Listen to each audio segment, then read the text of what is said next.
नमस्कार दोस्तों। डेट आज की 15 नवंबर 2025 है। स्वागत है आपका एटोरियल डिस्कशन में। आज इश्यूज देखो काफ़ी इंपॉर्टेंट है। सबसे पहला आर्टिकल हम डिस्कस करेंगे वाइट कॉलर टेररिज्म से संबंधित, या फिर यूं बोलें अर्बन एक्सट्रीमिज्म से संबंधित। जो रेड फोर्ट मेट्रो स्टेशन के पास में बॉम्ब ब्लास्ट हुआ, उसके वो तो सिर्फ कंटेक्स्ट है, अदरवाइज इशू काफ़ी ब्रॉडर लिया गया है। दूसरा आर्टिकल हम डिस्कस करेंगे यूएस में जो शटडाउन हुआ ना, गवर्नमेंट ने अपनी सर्विसेज देना बंद कर दी। इंडिया में ऐसा शटडाउन क्यों नहीं होता? तो कंपैरिजन ऑफ कॉन्स्टिट्यूशंस वाला जो टॉपिक है ना जीएस पेपर 2 में, वहां से ये क्वेश्चन पूछा जा सकता है, तो बढ़िया इशू है, ये भी डिस्कस करेंगे। और तीसरा तो आज का ये द हिंदू का आर्टिकल फ्लेक्सिबल इन्फ्लेशन टारगेटिंग, बहुत बढ़िया आर्टिकल है ये। फ्लेक्सिबल इन्फ्लेशन टारगेटिंग, थोड़ा ध्यान से सुनिएगा, कंसेप्ट क्लियर होंगे और जो आप स्टैटिक में पढ़ते हो वो तो बिल्कुल आपको बच्चा लगने लगेगा। आज ये आर्टिकल आप सुनोगे तो मतलब काफ़ी डीपर नॉलेज मिलेगी। चलिए डिस्कशन स्टार्ट करते हैं। इसके बाद नेक्स्ट आर्टिकल देखो, अर्बन एक्सट्रीमिज्म से संबंधित है। आप ना सिलेबस में जीएस पेपर 3 में जो टेररिज्म वाला टॉपिक है ना, वहां से इस आर्टिकल को रिलेट कर सकते हो। कंटेक्स्ट देखो, आप सभी को पता है, अभी 3-4 दिन पहले की बात है, दिल्ली में लाल किले के पास जो मेट्रो स्टेशन का गेट है, वहाँ पे एक कार में बॉम्ब ब्लास्ट होता है और जिसकी वजह से 13 लोगों की जान चली जाती है। तो आर्टिकल की जो शुरुआत है ना, वो एक चोट से होती है। राइटर कहते हैं, देखो पिछले लगभग 15 सालों से ना हम इंडियंस, खास करके शहरों में रहने वाले जो लोग हैं ना, वो एक सेंस ऑफ सेफ्टी में जी रहे थे। हमें यह लगता था कि हम सब सेफ हैं, हमारी गलियां, हमारे मेट्रोज सब सिक्योर हैं। हमें ना अपनी इंटेलिजेंस एजेंसीज और पुलिस पे ना एक शांत सा अनकहा विश्वास था कि ये टेरर अटैक को नहीं होने देंगे। वो टाइम गया टेरर अटैक्स का। लेकिन देखो, न्यू दिल्ली में रेड फोर्ट मेट्रो स्टेशन के बाहर जो एक्सप्लोजन हुआ, उसकी वजह से ये जो विश्वास है ना, ये हिल गया है। अब राइटर कहते हैं, देखो इससे नहीं फर्क पड़ता कि वो जो ब्लास्ट हुआ वो एक्सीडेंटल था या फिर सोचा समझा हुआ एक सुसाइड अटैक था। फर्क इस बात से पड़ता है कि इसके पीछे का इंटेंट क्या था, इस बॉम्ब ब्लास्ट के पीछे का इरादा क्या था। और इरादा साफ था कि इंडियंस को नुकसान पहुंचाना, इंडियंस के कॉन्फिडेंस को नुकसान पहुंचाना। तो देखो, ये जो घटना है ये एक आइसोलेटेड ट्रेजेडी नहीं है, बल्कि वो जो आतंकवादी पकड़े गए बॉम्ब ब्लास्ट से पहले, उनका प्लान था 6 दिसंबर बाबरी मस्जिद डिमोलिशन वाला जो दिन था, उस दिन अलग अलग बॉम्ब ब्लास्ट किए जाएं अलग अलग लोकेशंस पे। समझ गए? तो राइटर बोलते हैं, देखो ये जो रेड फोर्ट मेट्रो स्टेशन के पास में बॉम्ब ब्लास्ट हुआ ना, ये बॉम्ब ब्लास्ट कोई आइसोलेटेड इंसिडेंट नहीं है, ये एक सिम्टम है बीमारी का। आप पूछोगे सर बीमारी कौन सी?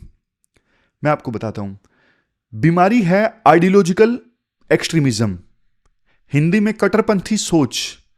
तो इस सोच का, कट्टरपंथी सोच का रिसर्जेंस है ये बॉम्ब ब्लास्ट। मतलब आइडियोलॉजिकल एक्सट्रीमिज्म की वापसी है। कहां पे? ये सबसे इंपॉर्टेंट है, कहां पे? इंडिया के अर्बन अंडरबेली में। ये शब्द आप नोट कर लीजिए, अर्बन अंडरबेली, मतलब शहरों का वो हिस्सा जो दिखता नहीं है, जो सरफेस के नीचे है। वहां पे ये जो एक्सट्रीमिज्म वाली जो आइडियोलॉजी है वो पनप रही है। ये चिंता वाली बात है। अभी तक ना ये जो आइडियोलॉजिकल एक्सट्रीमिज्म यानी कट्टरपंथी सोच सिर्फ देखने को मिलता था जैसे जम्मू एंड कश्मीर के रिमोट वैलीज या फिर जम्मू एंड कश्मीर के बॉर्डर डिस्ट्रिक्ट्स में, लेकिन अब ये फैल गया है अर्बन एरियाज में भी। अब ये फैल गया है मेट्रोपॉलिटन सेंटर्स में, जैसे दिल्ली में, मुंबई में। अब ये फैल गया है यूनिवर्सिटीज में। अब ये फैल गया है प्रेयर ग्रुप्स में। और जानते हो क्यों फैल गया है? ऑनलाइन इको चैम्बर्स की वजह से। ऑनलाइन इको चैम्बर्स की वजह से। जैसे आपने देखा होगा ना, ये सोशल मीडिया वाला जो एल्गोरिथम है, आपको ना सेम तरह के वीडियोस बार बार दिखाता है। मान लो आपने एक वीडियो देख लिया कि मेरे धर्म के साथ में गलत हो रहा है, तो वो यूट्यूब, वो इंस्टाग्राम आपको वैसी ही वीडियो बार बार दिखाएगा कि आपके धर्म के साथ में गलत हो रहा है। तो ये जो सोच है ना, उस पर्सन के दिमाग में छप जाएगी। जबकि कायदे से होना तो ये चाहिए ना कि अगर कोई एक वीडियो आपके सामने ये आती है कि आपके धर्म के साथ गलत हो रहा है, तो दूसरी वीडियो ऐसी भी आनी चाहिए कि नहीं, गलत नहीं हो रहा है, ये तो बढ़ा चढ़ा के बताया जा रहा है। लेकिन नहीं, सेम वीडियोस रिकमेंडेशंस में आती हैं तो उस पर्सन का जो व्यू है वो और ज़्यादा स्ट्रोंग होता जाता है। सोशल मीडिया इको चैम्बर का काम कर रही हैं। मतलब एक वीडियो आप देखते हो, वही बार बार गूंजती रहती है, घूम फिर के उसी सोच को बार बार आपको दिखाया जाता है, तो पोलराइजेशन बढ़ता है। और देखो, ऐसा जानते हो शहरों में क्यों हो रहा है? क्योंकि ना शहरों में गुमनामी है, एनोनिमिटी है। आपके बगल के फ्लैट में कौन रह रहा है किसे नहीं पता। आपके बगल के फ्लैट में जो रहता है वो क्या सोच रहा है आपको नहीं पता। शहरों में मोबिलिटी आसान है, शहरों में 24/7 इंटरनेट अवेलेबल है। तो इस वजह से जो शहर हैं वो कट्टरपंथी सोच की ब्रीडिंग का ना परफेक्ट ग्राउंड बन रहे हैं, जो कि चिंता की बात है। देखो, हमारी सिक्योरिटी फोर्सेस ने ना जम्मू एंड कश्मीर में बहुत बढ़िया काम किया है। आज के समय में आप देखोगे तो active terrorist Jammu and Kashmir में बहुत कम है। इनफिल्ट्रेशन जो पाकिस्तान की साइड से होती है उस पर भी बहुत लगाम लगा है। यानी अब बहुत कम आतंकवादी पाकिस्तान की साइड से इंडिया में आ पाते हैं। लेकिन ना रेडिकलिज्म अभी भी खत्म नहीं हुआ है, यह दिक्कत है। रेडिकलिज्म मतलब आपने ना आदमी को मार दिया, लेकिन आदमी की सोच अभी तक खत्म नहीं कर पाए हो। रेडिकलिज्म क्या करता है? ये ना एक प्रकार से ना इनविजिबल स्कैफोल्डिंग प्रोवाइड करता है। आप बोलोगे ये क्या टर्म आपने इस्तेमाल कर लिया सर, स्कैफोल्डिंग, ये क्या होता है? स्कैफोल्डिंग मतलब देखो, आपने देखा होगा ना, जब बिल्डिंग जब बनती है ना, तो बाहर एक लोहे का ढांचा लगाते हैं सपोर्ट देने के लिए, तो ये होता है स्कैफोल्डिंग। तो हमने क्या किया? हमने देखो बिल्डिंग तो खत्म कर दी, लेकिन स्कैफोल्डिंग अभी भी है, ढांचा अभी भी है, तो उसकी सहायता से ना बार बार बिल्डिंग खड़ी हो जाती है। ये दिक्कत है। टेररिज्म को सपोर्ट कौन कर रहा है? मतलब टेररिज्म नामी बिल्डिंग का ढांचा कौन है, स्कैफोल्डिंग कौन है? ये 4 पिलर हैं जिसकी वजह से टेररिज्म सपोर्ट होता है। सबसे पहले है सिंपैथाइजर, मतलब जो कहते हैं हाँ बॉम्ब ब्लास्ट हुआ, बुरा तो हुआ, लेकिन जो इन्होंने किया, टेररिस्ट ने किया, वो भी उनकी जगह सही था। ऐसे लोग जो सिंपैथी रखते हैं। फाइनेंशियर, जो पैसा देते हैं हवाला के माध्यम से टेररिस्ट को ये इस प्रकार की एक्टिविटीज अंजाम देने के लिए। प्रोपगेंडा फैलाने वाले, जो सोशल मीडिया पर कंटेंट फैलाते हैं हेट वाला। फैसिलिटेटर, जो लॉजिस्टिक्स प्रोवाइड करते हैं, जैसे घर, गाड़ी, फोन, ये सब चीजें। तो ये लोग ना, ये जो 4 सपोर्ट पिलर है ना, यानी बिल्डिंग को सपोर्ट प्रोवाइड करते हैं, तो ये 4 पिलर बॉम्ब नहीं फोड़ते, ये बॉम्ब फोड़ने वाला माहौल बनाते हैं। ये देखो, आस्था और कट्टरपंथ के बीच की लाइन को ना ब्लर कर देते हैं। समझ रहे हो? आस्था और कट्टरपंथ के बीच की लाइन को ब्लर कर देते हैं ये 4 सपोर्ट पिलर्स, जिसकी वजह से आतंकवाद फैलता है। और देखो, पिछले 15 सालों में ना हमारी एजेंसीज ने ना शहरों को सेफ रखा, रिकॉर्ड आउटस्टैंडिंग रहा, लेकिन ना स्लीपर सेल्स ने चुपचाप खुद को रीबिल्ड कर लिया है। मतलब स्लीपर सेल्स क्या होते हैं? देखो, ये टेररिस्ट का ग्रुप होता है जो वैसे नॉर्मल जिंदगी जीते हैं। स्लीपर सेल के लोग, एक डॉक्टर हो सकता है स्लीपर सेल में, एक इंजीनियर हो सकता है, एक स्टूडेंट हो सकता है।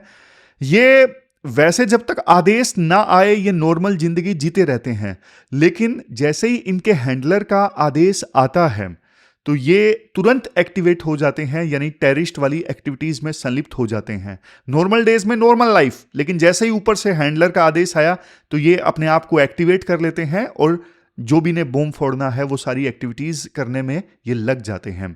तो आर्टिकल कहता है, देखो ये ना पुराने मॉड्यूल जैसे नहीं है स्लीपर सेल्स, आज के स्लीपर सेल्स जैसे। इस केस में ना डॉक्टर्स थे जो स्लीपर सेल में शामिल थे, जिनका प्लान था बाबरी मस्जिद डिमोलिशन वाले दिन बॉम्ब ब्लास्ट को अंजाम देना अलग अलग जगहों पर। तो आज के जो स्लीपर सेल्स हैं ना, उसमें एजुकेटेड लोग हैं, वाइट कॉलर्ड लोग हैं, मतलब प्रोफेशनल्स हैं, उनकी नेटवर्किंग अच्छी है और सोच से पूरी तरह से जुड़े हुए हैं, रेडिकल सोच से, और प्रोफेशनल आइडेंटिटी के पीछे ना छुपे हुए हैं। अब होता क्या है, जब देखो डॉक्टर्स जो इंडिया के प्रीमियर इंस्टीट्यूशन से पढ़े हैं वो रेडिकल हो सकते हैं, तो ये चैलेंज जानते हो कितना बड़ा है? मैं आपको बताता हूं। देखो, वैसे तो जब ISIS अपनी पीक पे था ना, तो उस समय भी दुनिया भर के अलग अलग देशों से डॉक्टर्स और इंजीनियर्स सीरिया वगैरह गए इस्लामिक स्टेट के लिए लड़ने के लिए। लेकिन देखो इंडिया में ये पहली बार देखने को मिल रहा है कि इस प्रकार से इतने ज़्यादा जो पढ़े लिखे लोग हैं उनका स्लीपर सेल, ये मतलब ये फेनोमेनन अभी पहले इंडिया में इतने बड़े स्केल पे नहीं सामने आया था। एक आधा डॉक्टर रेडिकलाइज्ड है, एक आधा कोई बहुत प्रोफेशनल रेडिकलाइज्ड है, वो देखने को मिलता था। लेकिन सभी इतने ज़्यादा एजुकेटेड लोगों का स्लीपर सेल, और वो भी इतना बड़ा बॉम्ब ब्लास्ट करने का उनका प्लानिंग था। तो ये क्यों होता है? इसके पीछे ना राइटर एक रीजन देते हैं। इसके पीछे रीजन है निहिलिस्टिक सिडक्शन। ये वर्ड आप याद रखिए, निहिलिस्टिक सिडक्शन। निहिलिज्म का मतलब क्या होता है? निहिलिज्म का मतलब ये होता है कि ये मानना कि लाइफ का कोई मतलब नहीं है, कोई पर्पस नहीं है। सिडक्शन का मतलब होता है आकर्षण। मतलब जब आपको अपनी लाइफ में कोई पर्पस नहीं मिलता तो आप देखो तबाही में अपना पर्पस ढूंढने लगते हो। तो आर्टिकल कहता है इंडिया देखो उस इस्लामिक स्टेट वाली वेव से तो बच गया था, लेकिन अब जो ये वेव है ना, ये फैलनी नहीं चाहिए किसी भी कीमत पे। समझ गए? और टेररिज्म को देखो पनपने के लिए ना एक पूरा इकोसिस्टम चाहिए। जैसे पहले भी मैंने आपको बताया, पूरा इकोसिस्टम। जैसे देखो फाइनेंस चाहिए, मतलब पैसा चाहिए, नारकोटिक्स ड्रग्स का पैसा चाहिए, मीडिया चाहिए जो सिंपैथी जनरेट करे, ओवरग्राउंड वर्कर्स चाहिए जो इनके लिए लॉजिस्टिक्स जनरेट करें। तो आर्टिकल कहता है एनआईए ने देखो इस पूरे फंडिंग नेटवर्क पे क्रैकडाउन किया है, ये अच्छी चीज है, लेकिन एक ग्रे जोन अभी भी है। वो ग्रे जोन क्या है? वो है आइडियोलॉजिकल नेटवर्क। आइडियोलॉजिकल नेटवर्क को एनआईए नहीं तोड़ पाया है। आइडियोलॉजिकल नेटवर्क मतलब जैसे प्रीचर्स हैं, धर्मगुरु हैं, वो धीरे धीरे रेडिकलाइज करते हैं इन लोगों को, या फिर इन्फ्लुएंसर्स हैं जो वीडियो बनाते हैं यूट्यूब पे, वो देखो सटल ढंग से, यानी धीरे धीरे आपको पता भी नहीं लगेगा वो रेडिकलाइज कर रहे होते हैं अपनी स्पीचेस में कुछ लोगों को। तो ये जो लोग हैं ना, धर्मगुरु हो गए या फिर इन्फ्लुएंसर्स जो धीरे धीरे रेडिकलाइज करते हैं, ये देखो अपनी ना लीगल आइडेंटिटी के अंदर ऑपरेट करते हैं। मतलब ये लोग बोलते हैं कि देखो हम जो बोल रहे हैं ये तो freedom of speech and expression है, हमारे देश में राइट टू फ्रीडम है आर्टिकल 25 के अंदर। तो इसकी आड़ में ना ये सोशल मीडिया का इस्तेमाल करके चुपचाप वल्नरेबल माइंड्स को निशाना बनाते हैं, मतलब कमजोर दिमाग वाले लोगों को निशाना बनाते हैं। अब आप देखो जो ये अर्बन रेडिकलाइजेशन है, इसका प्रोसेस क्या होता है? अर्बन रेडिकलाइजेशन के लिए पाकिस्तान से कोई इंस्ट्रक्शन नहीं चाहिए। अर्बन रेडिकलाइजेशन के लिए बस 3 चीजें जरूरी हैं। एक तो faith based grievance. Faith based grievance मतलब मेरे धर्म के साथ में गलत हो रहा है। दूसरा पॉलिटिक्स। पॉलिटिक्स हम वर्सेस वो की पॉलिटिक्स, मतलब हम अलग हैं वो अलग हैं, हम इस धर्म के हैं वो उस धर्म के हैं। तो ये वाली सोच, समझ रहे हो? पहली चीज हमारे धर्म के साथ गलत हो रहा है, दूसरी चीज हम वर्सेस वो की पॉलिटिक्स, और तीसरी चीज ऑनलाइन प्रोपगेंडा। ऑनलाइन प्रोपगेंडा मतलब ऑलरेडी जो गुस्सा है कि हमारे धर्म के साथ में गलत हो रहा है, उस गुस्से को एम्पलीफाई करने के लिए कंटेंट मिल जाता है ऑनलाइन। समझ रहे हो? आपके अंदर एक छोटी सी फील आ गई, मान लीजिए आपके अंदर तो क्या ही आएगी, आप यूपीएससी एस्पायरेंट हो, इतने ज़्यादा रैशनल हो, कोई पर्सन है उसके अंदर थोड़ी सी भी सोच आ गई कि मेरे धर्म के साथ में गलत हो रहा है। अब धीरे धीरे उसके मन में ये आ जाएगा कि यार हम लोग अलग हैं वो लोग अलग हैं, और उसकी पॉलिटिक्स आ जाएगी कि हमें उनको नुकसान पहुंचाना है, ये जीरो सम गेम है। फिर तीसरा, इस सोच को एम्पलीफाई कर दिया जाएगा, ऑनलाइन कंटेंट उसे मिलेगा इस सोच को बढ़ा चढ़ा के उसके मन में बसाने के लिए। और देखो एक चीज आप देखो, पहले रेडिकलाइजेशन कन्फ्लिक्ट वाले क्षेत्र में हुआ करता था, जैसे कश्मीर में इंसर्जेंसी थी तो वहां पे कुछ युवा लोग भटक जाते थे। लेकिन ये जो अभी डिजिटल प्रॉक्सिमिटी के कारण में रेडिकलाइजेशन हो रहा है ना, ये तो देखो इसके लिए तो कन्फ्लिक्ट में जाने की जरूरत ही नहीं है। ये तो 24/7 कोई भी ऑनलाइन कंटेंट देखे तो वो इमोशनल प्रॉक्सिमिटी फेस करता है, फिजिकल प्रॉक्सिमिटी की जरूरत ही नहीं है, कन्फ्लिक्ट क्षेत्र में रहने की जरूरत ही नहीं है, क्योंकि डिजिटल कंटेंट तो 24/7 अवेलेबल रहता है ना शहरों में भी। तो ये एक और ज्यादा मतलब थ्रेट है, चिंता की बात है कि कन्फ्लिक्ट से इतना दूर भी आप वहां पे फील करते हो, कन्फ्लिक्ट के अंदर ही फील करते हो, तो ये डराने वाली चीज है, चिंता वाली चीज है। अब फिर क्वेश्चन उठता है क्या किया जा सकता है इससे निपटने के लिए? देखो ड्यूल काउंटर स्ट्रेटेजी राइटर बताते हैं। पहला तो है हार्ड मेजर्स। हार्ड मेजर्स मतलब आप सर्विलियंस और बढ़िया करो। इस केस में पुलिस ने अच्छा काम किया कि मतलब पहले ही नेटवर्क को बस्ट कर लिया, लेकिन एक जो आतंकवादी था वो पकड़ा नहीं गया और उसी ने ये बॉम्ब ब्लास्ट किया। तो आप सर्विलियंस और मॉनिटरिंग को और ज़्यादा स्ट्रिक्ट कर दो। लेकिन देखो इससे क्या होगा, इससे अब वो वाली बात है ना कि आप सिक्योरिटी एजेंसीज को हजार के हजार बार आतंकवादी हमलों को रोकना है, लेकिन एक बार भी वो चूक गए तो फिर बॉम्ब ब्लास्ट होगा। और इस केस में ऐसा ही हुआ। एजेंसीज ने बहुत बार हमलों को रोका है, बॉम्ब ब्लास्ट को रोका है, लेकिन इस बार उन्होंने नेटवर्क भी बस्ट कर लिया था, लेकिन एक आतंकवादी उनके जिसको वो अरेस्ट नहीं कर सके और उसी ने बॉम्ब ब्लास्ट कर दिया। तो ना लॉन्ग टर्म सॉल्यूशन राइटर बताते हैं कम्युनिटी एंगेजमेंट होना चाहिए। जैसे जो धर्मगुरु होते हैं ना, वो धर्मगुरु जो है वो एंगेज करें, वो एक बढ़िया नैरेटिव प्रेजेंट करें। जैसे देखो हम इस्लाम की बात करें तो मॉडरेट इस्लाम का जो नैरेटिव है वो धर्मगुरु प्रेजेंट करें, तो ये काउंटर नैरेटिव होगा रेडिकलिज्म का। क्योंकि ना रेडिकलाइजेशन का कंटेंट तो मिल जाता है, लेकिन मॉडरेट वाला जो कंटेंट है ना वो मिलता नहीं है इंटरनेट पे, और इस वजह से वो काउंटर हो नहीं पाता उस नैरेटिव का कि हमारे धर्म के साथ में गलत हो रहा है। तो इसलिए जो मॉडरेट क्लर्जी वगैरह है ना उनका पार्टिसिपेशन होना चाहिए। वो कम्युनिटी में बात करें और बताएं कि देखो ये सब सोच गलत है, ये इस्लाम के अगेंस्ट है। तो इंक्लूजन वाले मॉडल पे भी सरकार को काम करना होगा। और ये जो इंक्लूजन वाला मॉडल है ना ये नेचुरल लगना चाहिए। ऐसा नहीं लगना चाहिए कि सरकार कॉस्मेटिक ढंग से, आर्टिफिशियल ढंग से ये नैरेटिव क्रिएट कर रही है। नहीं, जो धर्मगुरु है ना उनके साथ में बढ़िया से एंगेज किया जाए और धीरे धीरे उस कंटेंट को हाईलाइट किया जाए कि ये इस्लाम का वर्जन ये नहीं है। फिर राइटर लास्ट में जाते जाते एक बात बोल देते हैं, देखो सुसाइड बॉम्बिंग ना इंडिया में रेयर है। अगर ये रेड फोर्ट वाली जो घटना है, रेड फोर्ट बॉम्ब ब्लास्ट, अगर ये सेल्फ सेक्रीफाइस था, सुसाइड बॉम्बिंग थी, तो ये मेजर शिफ्ट है। और इससे पता लगता है कि ये जो रेडिकलाइजेशन है कितना डीप घुस चुका है इवन प्रोफेशनल्स के दिमाग में, क्योंकि डॉक्टर्स थे इस स्लीपर सेल में, तो इतने ज़्यादा पढ़े लिखे लोगों के दिमाग में भी ये रेडिकलाइजेशन कितना डीप घुसा हुआ है कि वो अपनी जान देने के लिए तैयार हैं। तो ये भी एक चिंता वाली बात है। तो ये हमने पूरा आर्टिकल डिस्कस किया। चलते हैं आगे।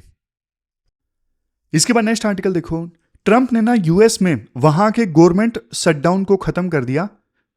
और ये गवर्नमेंट शटडाउन जैसी चीजें इंडिया में क्यों नहीं होती? आपने सिलेबस में जीएस पेपर 1 के इस टॉपिक से आर्टिकल को रिलेट कर सकते हो। देखो सबसे पहली चीज, गवर्नमेंट शटडाउन, इसका मतलब ये नहीं है कि अमेरिका कंगाल हो गया।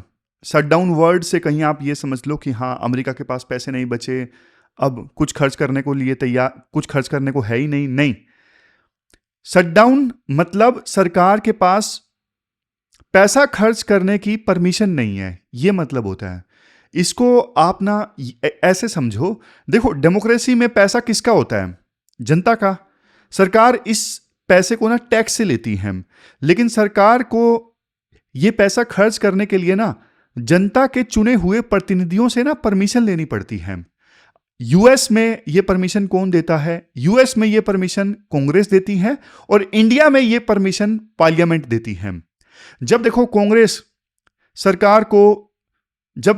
सरकार को बजट पास करके ये परमिशन नहीं देती, तो फिर देखो यूएस गवर्नमेंट अपनी सर्विसेज बंद करने लगती है और इसे बोलते हैं शटडाउन।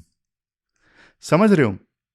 मतलब वहां की कांग्रेस ने, यानी वहां की पार्लियामेंट ने सरकार को परमिशन नहीं दी पैसा खर्च करने की, तो सरकार ने क्या किया? सरकार ने बदले में अपनी सर्विसेज बंद कर दी और इसे बोलते हैं शटडाउन।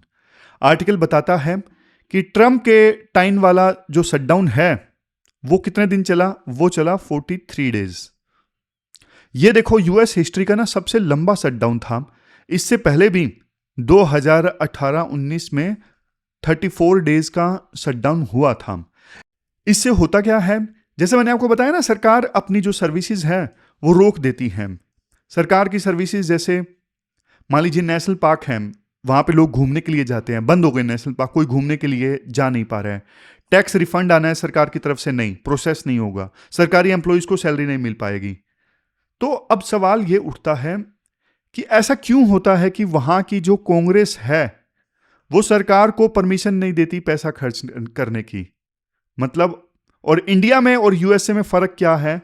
मतलब वहां की कांग्रेस रोक देती है कि नहीं, सरकार को हम परमिशन नहीं दे रहे हैं आपको पैसा खर्च करने की, लेकिन इंडिया में ऐसा क्यों नहीं है? तो यूएस और इंडिया का सिस्टम आपस में कंपेयर करते हैं राइटर। देखो, यूएस में ना स्ट्रिक्ट सेपरेशन ऑफ पावर्स हैं।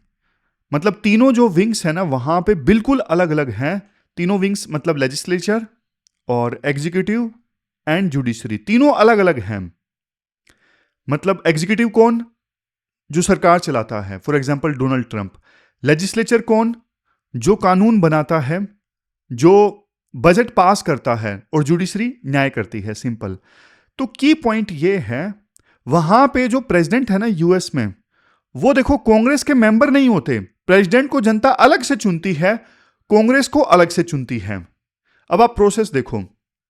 प्रेसिडेंट अपना बजट बनाता है, जैसे फैब में प्रेसिडेंट ने अपना बजट बनाया, वो इस बजट को कांग्रेस को भेजता है परमिशन के लिए कि भैया मुझे परमिशन दे दीजिए। प्रेसिडेंट ने बजट बनाया और प्रेसिडेंट ने बजट बना के कांग्रेस में भेज दिया। कांग्रेस के भी यूएसए में ना दो पार्ट्स होते हैं। एक होता है हाउस ऑफ रिप्रेजेंटेटिव यानी लोकसभा, एक होता है सीनेट यानी राज्यसभा। तो कांग्रेस के दोनों हाउसेस डिबेट करते हैं उस बजट पे जो राष्ट्रपति ने भेजा है उनके पास में अप्रूवल के लिए। अब देखो, डेडलॉक कहां पे होता है? मतलब बात कहां पे बिगड़ जाती है कि कांग्रेस परमिशन नहीं देती राष्ट्रपति के द्वारा भेजे गए बजट को। तो देखो, हो सकता है कि प्रेसिडेंट किसी अलग पॉलिटिकल पार्टी से हो। फॉर एग्जांपल, आज के केस में वैसे ट्रंप रिपब्लिकन पार्टी के हैं, लेकिन एग्जांपल ले रहा हूं। मान लो प्रेसिडेंट जो हैं वो अलग पॉलिटिकल पार्टी के हों, रिपब्लिकन पार्टी के, और कांग्रेस में जो मेजोरिटी है वो दूसरी पार्टी की है, डेमोक्रेट या रिपब्लिकन की। समझ रहे हो? दोनों अलग अलग पार्टी से हों, कांग्रेस में मेजोरिटी अलग पार्टी की और प्रेसिडेंट वो अलग पार्टी के। या फिर देखो, कई बार ऐसा होता है जैसे बजट को पास करने के लिए ना सीनेट में यानी वहां की राज्यसभा में ना कम से कम 60 वोट को लेना जरूरी है, लेकिन ट्रंप के पास में इतने वोट नहीं थे, तो इस वजह से शट डाउन हो गया। अब होता क्या है, जैसे मैंने आपको बताया ना, प्रेसिडेंट अलग पार्टी से और कांग्रेस में मेजोरिटी अलग पार्टी की, तो ना कई बार ना कुछ इश्यूज पे सहमति नहीं बन पाती। जैसे यूएस में फूड स्टैंप का इशू है। मान लीजिए फूड स्टैंप्स पे कितना खर्चा होना चाहिए, रिपब्लिकन पार्टी कह रही है ज्यादा खर्चा होना चाहिए, फॉर एग्जांपल डेमोक्रेटिक पार्टी कह रही है कम खर्चा होना चाहिए। विवाद हो गया तो फिर बजट पास नहीं होएगा, क्योंकि एक पार्टी के प्रेसिडेंट हैं और दूसरी पॉलिटिकल पार्टी की मेजोरिटी है सीनेट में, मतलब या फिर हाउस ऑफ रिप्रेजेंटेटिव्स में, तो विवाद हो जाता है। लेकिन देखो, विवाद होने के बाद में ना वहां पे प्रेसिडेंट को रिजाइन नहीं करना पड़ता, क्योंकि प्रेसिडेंट तो कांग्रेस के ऊपर डिपेंडेंट है ही नहीं। प्रेसिडेंट तो डायरेक्टली जनता के द्वारा चुने गए हैं, तो इसलिए उनको रिजाइन नहीं करना पड़ता जब बजट पास नहीं होता है। हां, वो फिर होता है गवर्नमेंट शटडाउन। गवर्नमेंट शटडाउन हो गया, क्यों? क्योंकि बजट पास हुआ नहीं, सरकार ने अपनी सर्विसेज बंद कर दी। लेकिन आप अपने भारत को देखिए, हमारे यहां पे है पार्लियामेंट्री सिस्टम, हमारे यहां पे है हमने वेस्टमिनिस्टर मॉडल को अपनाया था। यहां पे देखो, स्ट्रिक्ट सेपरेशन ऑफ पावर नहीं है, यहां पे फ्यूजन ऑफ पावर्स हैं। यहां पे क्या होता है, जैसे जनता ने अपने प्रतिनिधि चुने, 545 लोकसभा मेंबर चुने गए। अब 545 लोकसभा मेंबर्स में जिसकी मेजोरिटी है ना, फिर उसी की सरकार बनेगी, मिनिस्टर्स भी उसी में बनेंगे। तो मतलब सरकार वाले जो लोग हैं, एग्जीक्यूटिव जो हैं, वो लेजिस्लेचर से पूरे अलग नहीं है। जो एग्जीक्यूटिव है ना, वो लेजिस्लेचर के अंदर से ही निकले हैं। ये फ्यूजन ऑफ पावर है, जबकि यूएस में ऐसा नहीं है। और आसान भाषा में बताता हूं, जैसे देखो, हमारा एग्जीक्यूटिव कौन है? यूनियन लेवल पे हमारा एग्जीक्यूटिव कौन है? पीएम और काउंसिल ऑफ मिनिस्टर्स। अब पीएम और काउंसिल ऑफ मिनिस्टर्स कहां से आते हैं? ये सब पार्लियामेंट का पार्ट ही तो हैं, ये सब लेजिस्लेचर के अंदर ही तो हैं। तो हमारा जो एग्जीक्यूटिव है ना, वो लेजिस्लेचर के अंदर से ही निकल के आता है। ये वाली बात है। यानी पीएम तब तक ही पीएम है जब उनके पास लोकसभा में मेजोरिटी है। इसे कहते हैं कॉन्फिडेंस ऑफ हाउस। अब आप इंडिया का प्रोसेस देखो। सरकार पार्लियामेंट में बजट प्रेजेंट करती है आर्टिकल 12 के अंतर्गत, और पार्लियामेंट इस पर वोट करती है। सरकार वही है जिसके पास पार्लियामेंट में मेजोरिटी है। तो लॉजिकली देखो, सरकार जो बजट लाएगी वो पास हो ही जाएगा ना। लेकिन सोचो, अगर बजट हमारे देश में फेल हो जाए, तो अगर पार्लियामेंट में सरकार का बजट ही पास नहीं हो उसका, तो इसका मतलब सीधा सीधा यह है कि सरकार ने अपनी मेजोरिटी खो दी है। तो क्या होगा शटडाउन? नहीं, सरकार ही गिर जाएगी। शटडाउन तो छोड़ो, सरकार ही गिर जाएगी। तो पार्लियामेंट को फिर भंग करना पड़ेगा, मतलब लोकसभा को भंग करना पड़ेगा और प्राइम मिनिस्टर को रिजाइन करना पड़ेगा। तो यही सबसे बड़ा फर्क है। यूएस में बजट फेल मतलब गवर्नमेंट शटडाउन, मतलब सरकार अपनी सर्विसेज देना बंद कर देती है। इंडिया में बजट फेल मतलब गवर्नमेंट फॉल, सरकार का गिरना। इसलिए इंडिया में यूएस जैसा डेडलॉक हो ही नहीं सकता। हमारा सिस्टम कंटिन्यूटी पे चलता है। हमारे पास वोट एंड अकाउंट जैसे टूल्स भी हैं ताकि नए बजट तक एसेंशियल जो खर्चा है वो ना रुके।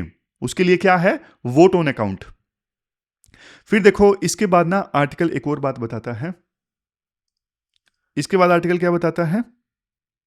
इसके बाद आर्टिकल ये बताता है कि देखो, यूएस में ये झगड़ा होता क्यों है पैसों को लेके। देखो, यूएस की जो सरकारी फाइनेंसिस है ना, वो ठीक नहीं है। उनका बजट डेफिसिट देखो 1.8 ट्रिलियन डॉलर्स का है।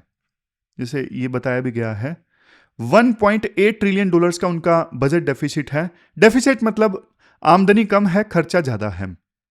पर्सपेक्टिव के लिए आप ये सोचो, इंडिया की पूरी इकोनॉमी का साइज ही 4 ट्रिलियन डॉलर से कम है, और उनका सिर्फ घाटा यानी डेफिसिट जो है वो 1.8 ट्रिलियन डॉलर्स है। जब देखो घाटा होता है तो सरकार क्या करती है? कर्ज लेती है, उधार लेती है। जब कर्ज बढ़ता है तो देखो पब्लिक डेट का ना, पब्लिक कर्ज का पहाड़ बन जाता है। और जब देखो कर्ज जाता होता है तो सबसे ज्यादा पैसा कहां जाता है? इंटरेस्ट चुकाने में। जो पुराना कर्ज है उसका इंटरेस्ट आपको चुकाना पड़ेगा, इसलिए ज्यादा पैसा वहीं जाता है पुराने इंटरेस्ट को चुकाने में। तो आर्टिकल बताता है कि इंटरेस्ट पेमेंट ना यूएस सरकार का दूसरा सबसे बड़ा खर्चा है। मतलब कितना पैसा तो सिर्फ पुराने लोन का ब्याज चुकाने में चला जाता है। आर्टिकल एक और पॉइंट हाईलाइट करता है कि प्रेसिडेंट ट्रम्प ये कहते हैं कि वो टैरिफ से बहुत पैसा कमा लेंगे, लेकिन डेटा ये कहता है कि टैरिफ का कंट्रीब्यूशन रेवेन्यू में बहुत ही छोटा है। वो इनकम टैक्स को रिप्लेस नहीं कर सकता। तो जब इतना घाटा है तो पार्टीज आपस में लड़ती है। एक कहती है कि यहां खर्चा करो, दूसरी कहती है वहां कट करो, और डेडलॉक हो जाता है। समझ गए? तो लास्ट में राइटर फिर कंक्लूजन पे आते हैं। कंक्लूजन में क्या बोला जाता है? देखो, इंडिया में ना बहुत लोग ये कहते हैं कि हमें भी यूएस जैसा प्रेसिडेंशियल सिस्टम लेकर आना चाहिए, और इसमें इस मुद्दे पे कॉन्स्टिट्यूट असेंबली में ना बहुत सारी डिबेट्स भी चली। लेकिन देखो, ये शटडाउन का जो एपिसोड है हमारे लिए एक बहुत बड़ा सबक है। राइटर कहते हैं प्रेसिडेंशियल सिस्टम में ना ब्रेकडाउन इन गवर्नेंस का रिस्क है। सरकार ही बंद हो जाती है, सरकार सर्विसेज देना बंद कर देती है। लेकिन हमारे पार्लियामेंट्री सिस्टम में ना आलोचना के बाद भी कंटिन्यूटी तो रहती है, कम से कम सरकार चलती रहती है। अगर एक सरकार गिरती है तो फौरन नई सरकार बनने का प्रोसेस शुरू हो जाता है, काम नहीं रुकता कभी भी। तो ये अच्छी चीज है। ये पूरा आर्टिकल हमने डिस्कस किया। चलते हैं आगे। इसके बाद नेक्स्ट आर्टिकल देखो, इन्फ्लेशन टारगेटिंग से संबंधित है। आपने सिलेबस में जीएस पेपर 3 के इस टॉपिक से आर्टिकल को रिलेट कर सकते हो। देखो, आर्टिकल की पहली लाइन ये कहती है कि इंडिया का जो current flexible inflation targeting framework है ना, वो मार्च 2026 में खत्म हो रहा है। अब आप पूछोगे सर ये फ्लेक्सिबल इन्फ्लेशन टारगेटिंग है क्या? तो पहले मैं सबसे पहले आपको ये FIT यानी फ्लेक्सिबल इन्फ्लेशन टारगेटिंग समझा देता हूं। देखो, 2016 से पहले ना क्या हुआ करता था, आरबीआई के पास में ना मल्टीपल टारगेट्स होते थे। जैसे आरबीआई को ग्रोथ भी देखना है, इन्फ्लेशन भी देखना है, एक्सचेंज रेट भी कंट्रोल करना है। बहुत कंफ्यूजन था, आरबीआई के पास में बहुत सारे टारगेट्स थे। फिर क्या हुआ, डॉक्टर रघुराम राजन उस समय गवर्नर थे और बाद में उर्जित पटेल गवर्नर बने। तो इन दोनों की रिकमेंडेशंस पर ना हमने 2016 में एक सिस्टम अपनाया। मतलब सिस्टम क्या था, एक तरफ गवर्नमेंट और दूसरी तरफ आरबीआई, दोनों के बीच में ना एक एग्रीमेंट साइन हुआ। एग्रीमेंट क्या था कि आरबीआई का मेन काम इन्फ्लेशन को कंट्रोल करना है। आरबीआई का मेन काम क्या है? इन्फ्लेशन को कंट्रोल करना। पहले जो बहुत सारे टारगेट्स हुआ करते थे ना, कि ग्रोथ को भी ऊपर ले जाना है, इन्फ्लेशन भी देखना है, एक्सचेंज रेट भी देखना है, वो सारे टारगेट्स इग्नोर करके सरकार ने आरबीआई को बोला आप सिर्फ इन्फ्लेशन को कंट्रोल करने पर फोकस करो। और टारगेट क्या दिया गया? टारगेट दिया गया आरबीआई को 4% का। फ्लेक्सिबिलिटी क्या है? मतलब फ्लेक्सिबल इन्फ्लेशन टारगेटिंग क्यों कहते हैं? फ्लेक्सिबल इसलिए क्योंकि ना एक बैंड या फिर यूं कहें एक रेंज दी गई आरबीआई को कि आपको ना इन्फ्लेशन ये इंश्योर करना है कि इन्फ्लेशन 4% से 2% नीचे या फिर 4% से 2% ऊपर 6% जाता है तो कोई दिक्कत नहीं है, बस इस रेंज में रहना चाहिए। इन्फ्लेशन मेंटेन करनी है 4% तक, लेकिन रेंज ये है 4 से 2% कम यानी 2% और 4 से 2% ज्यादा यानी 6%। मतलब 2 से 6% के बीच में आपको इस रेंज में इन्फ्लेशन कंट्रोल करना है, और 4 रहता है तो सबसे बेस्ट है। अगर देखो आरबीआई इस रेंज को मेंटेन नहीं कर पाता ना, तो आरबीआई को सरकार को लेटर लिखकर रीजन बताना पड़ता है कि क्यों हम इतनी इन्फ्लेशन नहीं मेंटेन कर पा रहे हैं। तो ये जो फ्रेमवर्क है ना, ये देखो 2026 में रिव्यू होना है, इसलिए आरबीआई ने ना एक डिस्कशन पेपर निकाला है और लोगों से पूछा है कि बताओ हम क्या करें। तो ये जो आर्टिकल लिखा है ये सी रंगाराजन ने लिखा है। वो पहले आरबीआई के गवर्नर रह चुके हैं और उसी बात पर वो अपनी राय दे रहे हैं कि आगे क्या होना चाहिए। राइटर कहते हैं देखो हम सबको पता है कि महंगाई होती है तो चीजें जो हैं वो कॉस्टली हो जाती हैं, लेकिन आप ना एक यूपीएससी एस्पायरेंट की तरह सोचो। हाई इन्फ्लेशन ना एक प्रकार से रिग्रेसिव कंजप्शन टैक्स है। हाई इन्फ्लेशन एक प्रकार से रिग्रेसिव कंजम्पशन टैक्स है। इस वर्ड को याद रखिए, regressive consumption tax. Regressive tax क्या होता है?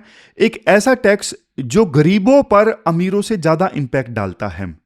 मान लो एक दूध का पैकेट आज 28 रुपए का मिल रहा है, कल 30 का मिलेगा।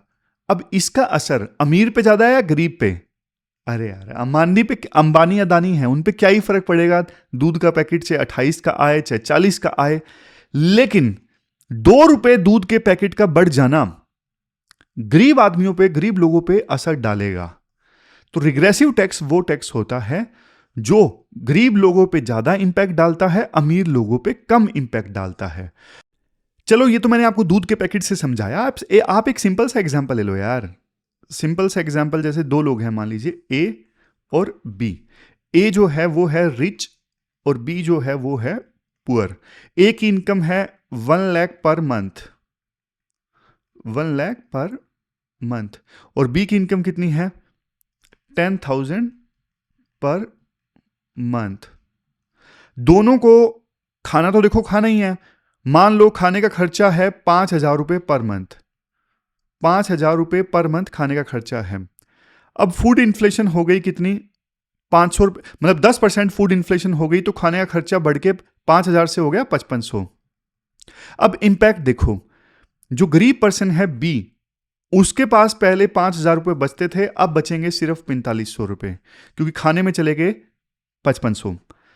लेकिन रिच जो है उसको उतना इंपैक्ट नहीं पड़ेगा। पहले वो 1 लाख में 5,000 खाने के लिए देता था, अब 5,500 देगा, उसके बाद फिर भी 94,500 तो बचेंगे ही ना। समझ रहे हो? तो ये फर्क है। गरीब पर्सन ने 500 एक्स्ट्रा दिए जो कि उसकी टोटल इनकम का 5% है, तो उसकी हालत खराब हो गई। अमीर पर्सन ने 500 एक्स्ट्रा दिए, लेकिन ये उसकी 1 लाख की इनकम का सिर्फ 0.5% है, तो उसको उतना फर्क नहीं पड़ेगा। देखा आपने कि सेम 10% इन्फ्लेशन ने गरीब को बर्बाद कर दिया। इसलिए इन्फ्लेशन जो है वो गरीबों की दुश्मन है। और क्या करता है इन्फ्लेशन? इसके अलावा देखो, जो इन्फ्लेशन है ना, वो सेविंग को भी नुकसान पहुंचाता है, सेविंग को हर्ट करता है। आपकी दादी माँ ने ना अगर 1 लाख रुपए तिजोरी में रखे, 1 लाख रुपए आपकी दादी माँ ने तिजोरी में रखे मान लीजिए, तो 10 साल बाद वो 1 लाख ही रहेंगे। लेकिन 10 साल में महंगाई के कारण उस 1 लाख की जो वैल्यू है बहुत ज्यादा कम हो जाएगी। उस 1 लाख की वैल्यू हो सकता है कि 50,000 भी ना रहे। आज से देखो 10 साल पहले, 15-20 मान लो, आज से 15-20 साल पहले 1 रुपए की भी कीमत हुआ करती थी। आजकल 10 रुपए की भी कीमत नहीं है। समझ गए। फिर इन्फ्लेशन की वजह से ना इन्वेस्टमेंट भी मिसडायरेक्ट होती हैं। इन्फ्लेशन की वजह से इन्वेस्टमेंट मिसडायरेक्ट कैसे होती हैं? जब देखो महंगाई हाई होती है ना, तो लोग देखो फैक्ट्री लगाने की जगह गोल्ड या रियल एस्टेट में पैसा डालते हैं, तो इससे देश की जो ग्रोथ है वो रुक जाती है। इसलिए आर्टिकल कहता है कि इन्फ्लेशन कंट्रोल करना मॉनेटरी पॉलिसी का देखो सबसे इंपॉर्टेंट काम है। अब यहां पे ना कुछ डिबेट्स हैं, जैसे मैं आपको बताता हूं। डिबेट नंबर 1, टारगेट क्या करें? मतलब हेडलाइन इन्फ्लेशन टारगेट करें या फिर कोर इन्फ्लेशन टारगेट करें? पहले मैं आपको दोनों बताऊंगा, नहीं तो फिर मुझे पता है आपको आती हैं सारी चीजें, लेकिन देखो मैं आर्टिकल के साथ में बेसिक्स जरूर कवर करूंगा, 1 मिनट भी नहीं लगता, इससे बिगनर को फायदा होता है। समझ रहे हो? एक बार मुझे याद है मैंने आर्टिकल डिस्कस किया था इन्फ्लेशन से रिलेटेड, तो किसी ने कमेंट किया था कि सर ये तो हम पढ़ ही लेते हैं क्लास में। अरे क्लास में तो पढ़ लेते हो, लेकिन करंट को जैसे हम स्टैटिक से रिलेट करते हैं ना, तो स्टैटिक भी आपके दिमाग में छप जाता है। समझ रहे हो? बहुत बढ़िया पर्सपेक्टिव मिलता है। चलो आते हैं मुद्दे पे। तो पहली डिबेट राइटर कहते हैं टारगेट किसे करें? जब आरबीआई रिव्यू कर रहा है तो पहला जो क्वेश्चन उठता है वो यही उठता है कि ये जो 2 से 6% की रेंज मेंटेन करनी है या फिर 4% इन्फ्लेशन मेंटेन करना है, तो कौन सा इन्फ्लेशन टारगेट करें? इन्फ्लेशन भी तो देखो 2 तरह के हैं, जैसे एक है हेडलाइन इन्फ्लेशन, दूसरा है कोर इन्फ्लेशन। हेडलाइन इन्फ्लेशन क्या होता है? हेडलाइन इन्फ्लेशन है टोटल महंगाई, इसमें सब कुछ आता है, आपकी सब्जी, दाल, पेट्रोल, डीजल, कपड़े, घर, सब, ये आम आदमी की महंगाई है। लेकिन कोर इन्फ्लेशन जो है ना, ये थोड़ा टेक्निकल है। ये टेक्निकल ऐसे है कि हेडलाइन इन्फ्लेशन में जो 2 सबसे वोलेटाइल चीजें हैं ना, 2 वोलेटाइल चीजें कौन सी है हेडलाइन इन्फ्लेशन में? एक देखो फूड, एक फूड और दूसरा पेट्रोल यानी फ्यूल। अब इनके दाम ना बहुत ज्यादा वोलेटाइल है, घटते बढ़ते रहते हैं। तो कोर इन्फ्लेशन में ना ये दोनों चीजें फूड एंड फ्यूल हटा देते हैं। क्यों हटाते हैं? क्योंकि कुछ एक्सपर्ट्स ये मानते हैं कि फूड एंड फ्यूल का प्राइस सप्लाई पर डिपेंड करता है। मान लीजिए बारिश हो गई तो फूड की प्रोडक्शन कम हो गई, दाम बढ़ गए। ओपेक ने प्रोडक्शन कट कर दिया, फ्यूल के दाम बढ़ गए। तो ये आरबीआई के कंट्रोल में नहीं है, इसलिए इन दोनों को हटा दो, फूड एंड फ्यूल को, बाकी सब चीजों का इन्फ्लेशन काउंट करो तो वो है कोर इन्फ्लेशन। और फूड एंड फ्यूल समेत सब चीजों को काउंट करोगे तो वो है हेडलाइन इन्फ्लेशन। पॉइंट समझ गए? क्या है, 1 मिनट गया, पॉइंट क्लियर हो गया ना, रिवाइज हो गया। तो देखो कुछ एक्सपर्ट्स कहते हैं आरबीआई को ना कोर इन्फ्लेशन टारगेट करना चाहिए, और क्योंकि जैसे मैंने बताया ना कि फ्यूल और फूड इसके प्राइस आरबीआई के कंट्रोल में नहीं है। लेकिन राइटर ये कहते हैं हमें हेडलाइन इन्फ्लेशन ही टारगेट करना चाहिए। और राइटर क्यों कहते हैं हमें हेडलाइन इन्फ्लेशन टारगेट करना चाहिए? तो इसके भी राइटर ना 3 रीजन बताते हैं। ये मेंस में क्वेश्चन आ जाएगा सीधा सीधा, कोर इन्फ्लेशन टारगेट करें या फिर हेडलाइन इन्फ्लेशन? तो रंगाराजन कहते हैं हेडलाइन इन्फ्लेशन टारगेट करें, 3 रीजंस के कारण। सबसे पहले रीजन 1, पुअर सिक्योरिटी, गरीबों की सुरक्षा। देखो अभी हमने ऊपर क्या देखा? हमने ये देखा ना कि इन्फ्लेशन सबसे ज्यादा किसको मारता है? गरीब को। और गरीब आदमी अपनी इनकम का 50% से ज्यादा कहां खर्चा करता है? यार फूड पर ही तो खर्चा करता है गरीब आदमी। तो अगर आपने फूड को ही टारगेट से बाहर कर दिया तो आपने गरीबों को उनके हाल पर छोड़ दिया, ये गलत है। इसलिए हेडलाइन इन्फ्लेशन को टारगेट करना चाहिए, ना कि कोर इन्फ्लेशन को जिसमें फूड एंड फ्यूल कंसीडर नहीं होता। दूसरा रंगाराजन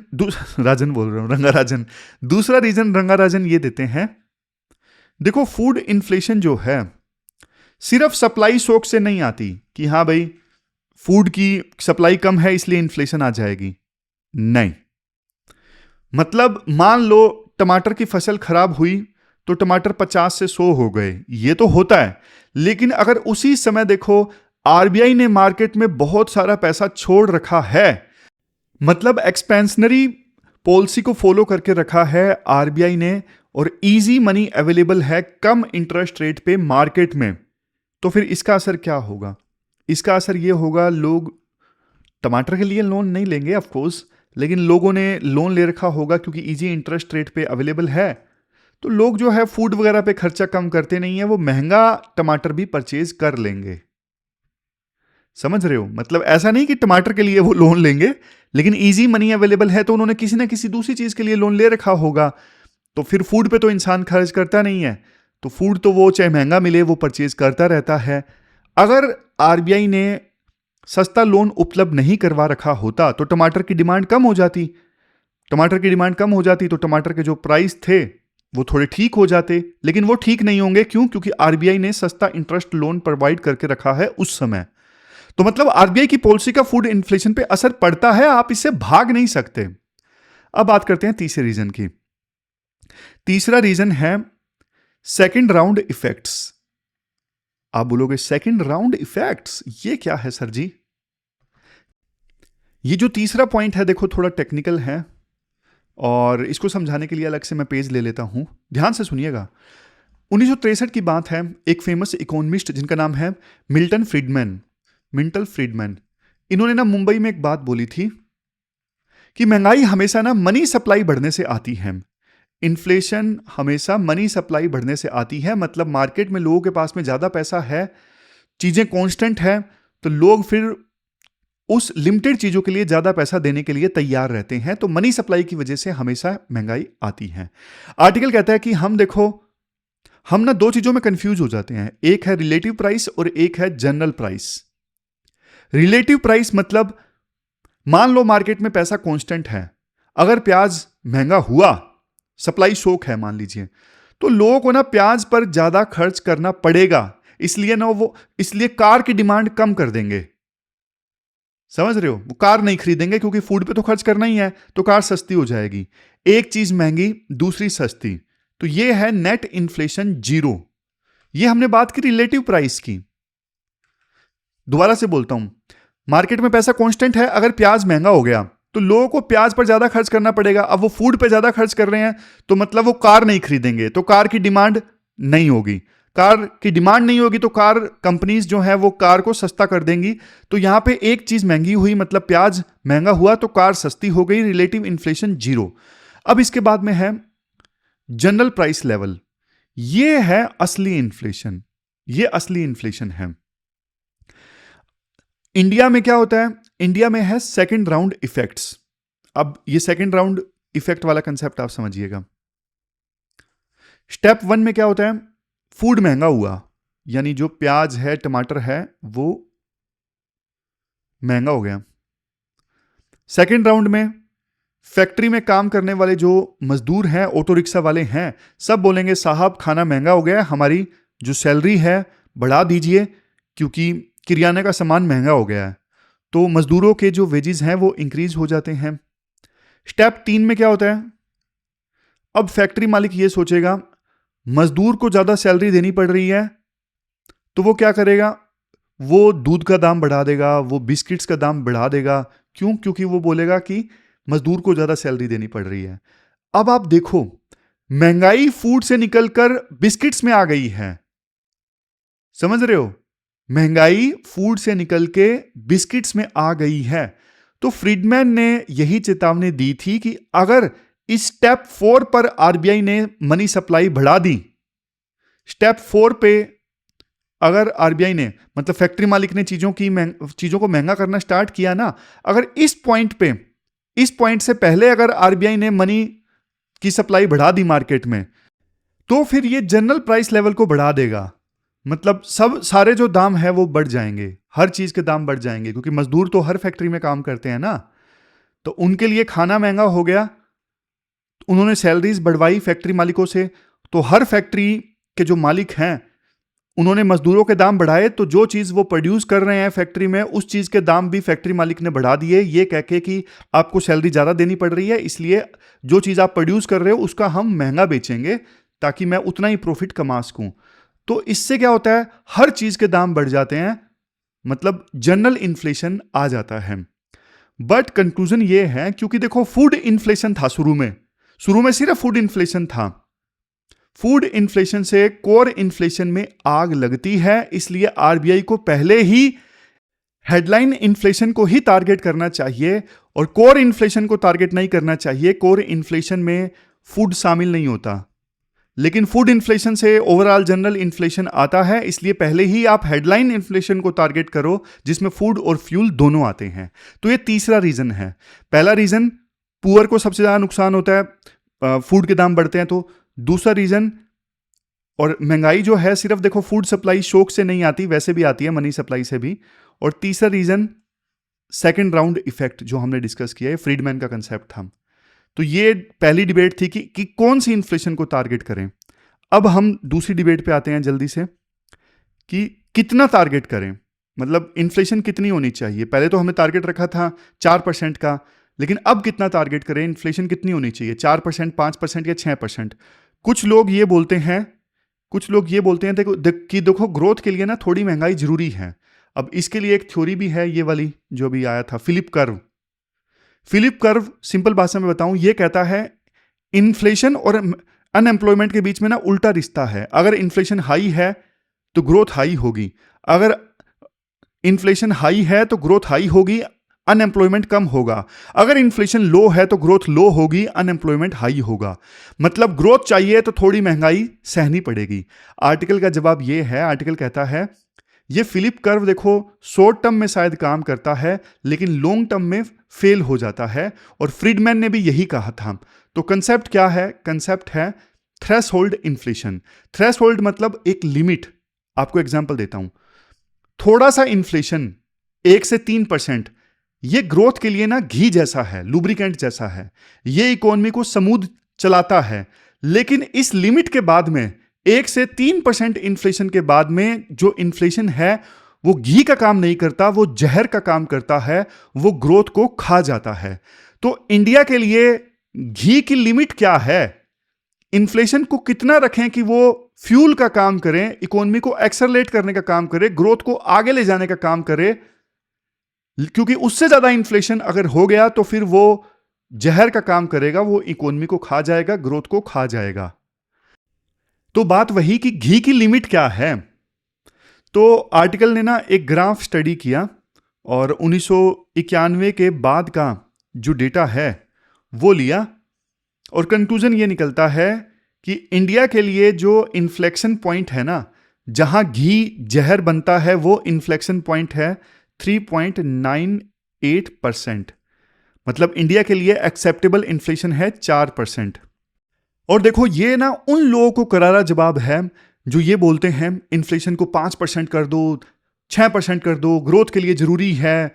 रंगराजन यानी राइटर ये बोलते हैं नहीं, डेटा ये बताता है 4% ही बेस्ट है।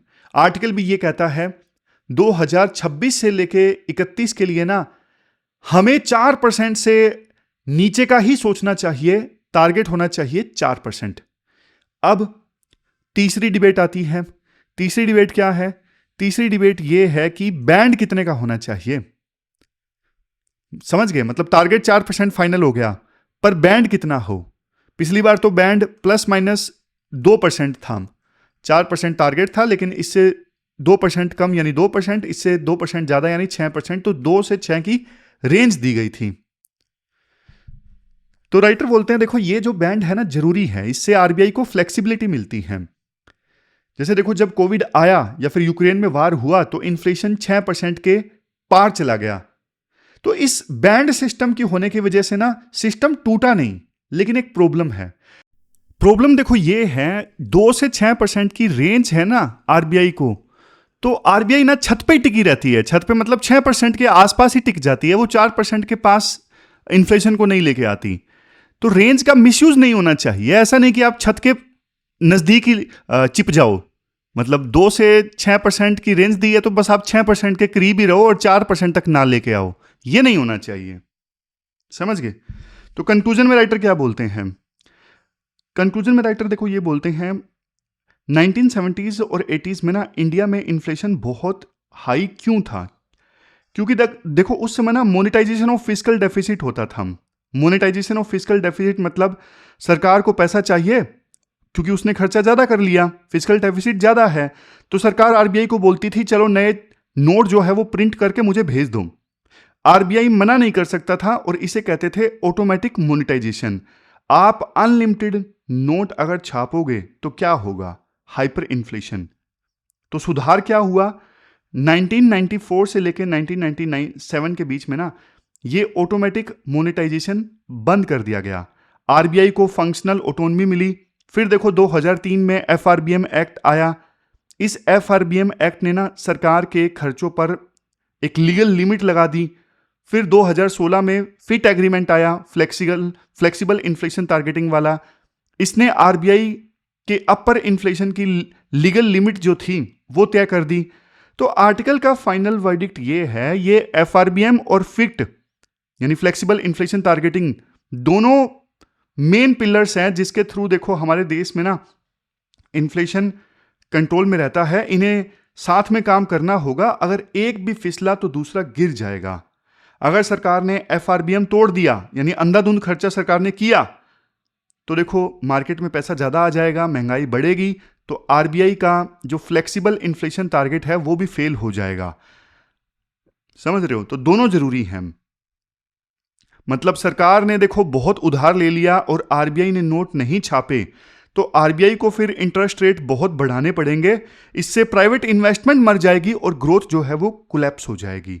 तो फाइनल मैसेज जो रंगराजन का है वो यही है कि अगर आपको अपनी इकोनॉमी को स्टेबल रखना है ना तो एफआरबीएम और फिट दोनों को मजबूती से पकड़ के चलना होगा।